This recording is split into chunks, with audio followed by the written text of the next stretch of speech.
speech starts in 3, 2, 1. When disaster strikes, a state faces a fundamental question. Should we leave our lands and move to a safest place, or do we fortify them? For decades, the government has been doing mass relocation, forcing people to leave their lands of home, histories and livelihoods behind. But running away from nature is not a sustainable solution. We should reinforce and stand our ground. We cannot evacuate our way out of climate change. With that being said, we are proudly propose the motion. This House believes that states should prioritize disaster mitigation over relocation. Before moving into my arguments, let me clear up what are we debating about. When we talk about disaster-prone areas, we are talking about places that are vulnerable to things such as floods, earthquakes, and rising sea levels. And of course, in an active emergency situation, you should be evacuated. We should evacuate people. But what we are talking about is country and states that are face predictable geographical disaster. With that being said, what are the best solutions to spend our money and resources to? The opposite is going to tell you that the safest strategy is relocation, and the safest thing to do is to relocate the people. They want to pack up 1,000 families and put them somewhere to stretch from what? Stretch from nothing? We choose a different philosophy. We choose mitigation. This means investing heavily in resilience. On one hand, on the physical front, we build the concrete walls, fortify our school against earthquakes, and install smart early warning system. And on the community or human front, it's something like empowering the people to prepare themselves before, during, and after the disasters. And we train our kids for emergency situations in schools. Our stance is simple.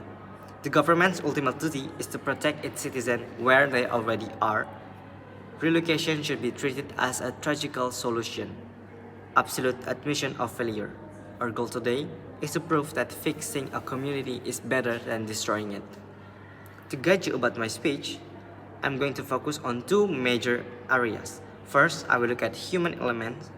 The moral duty of government is to protect the identity and livelihoods of its citizens where they stand. Second, I will look at harsh reality and explain why mass relocation is a logistical nightmare, bad experience that leaves worse than before. On my first pillar, let's talk about the human core of this debate. Human beings are not chess pieces on a board. You cannot just pick them up and put them on a completely different environmental and to think that they can survive.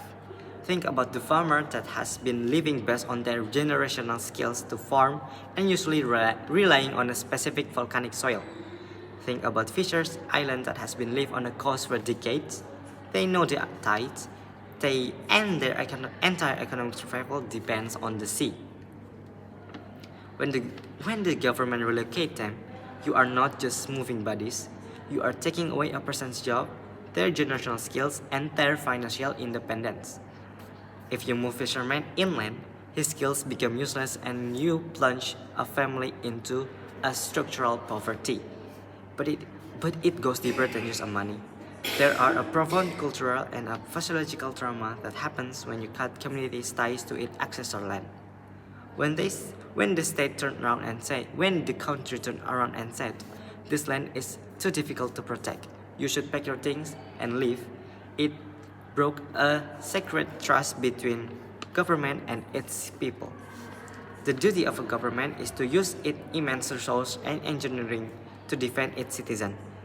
Mitigation honors that promise. When we build an earthquake resistant or a massive flood gate, we are not just pouring concrete. We are protecting the citizens and their ways of life. We are giving people the dignity to live in their land, knowing the government is safe and standing right there with them.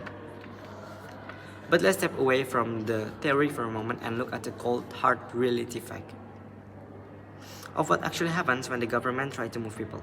On a policy brief, relocation sounds so clean, so simple, but in real life, it is a logistical and human nightmare. The entire idea of relocation rests on his massive flawed assumption that there's a giant beautiful safe piece of empty land out there just waiting for 1,000 of people to move in. But that place do not exist in the crowded world we're living in. So what really happens? First, you run into financial brick wall. The state suddenly has to build a completely from scratch. Think about it. A new roads, electricity grids, clean waters, sewage systems, schools and hospitals. The cost is often way higher than just reinforcing the old structure.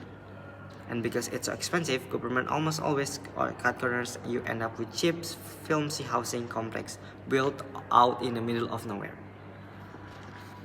And then comes the human friction. When you drop thousands of displaced people into an area where others already live, you trigger an immediate crisis.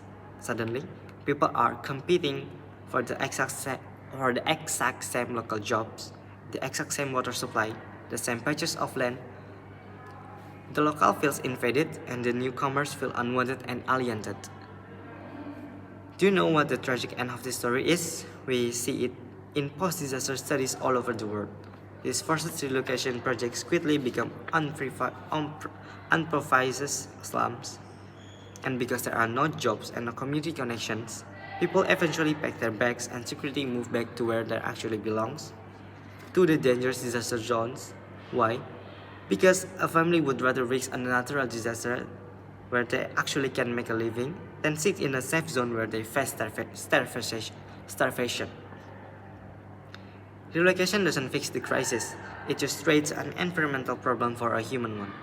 Mitigation, on the other hand, takes the world we already have and makes it stronger. When we look ahead, we are already choosing two very different futures. If we choose retreat and relocate, we are building an anxious, unsettled society. Imagine living in a place where no one wants to invest in their homes because government can just force them out to move next year. But if we choose mitigation, we choose the path of courage, innovation, and resilience. We accept that nature can be risky, but we use human intelligence to adapt. At the end of the day, we simply cannot evacuate the planet as climate change shifts to the world around us. Geographic risk is to be known everywhere. The answer can no longer to be run. The answer must be to build better, build smarter, and stand firm. Mitigation protects lives, preserves our culture, and keeps our community whole. Relocation gives up on all three. Thank you very much.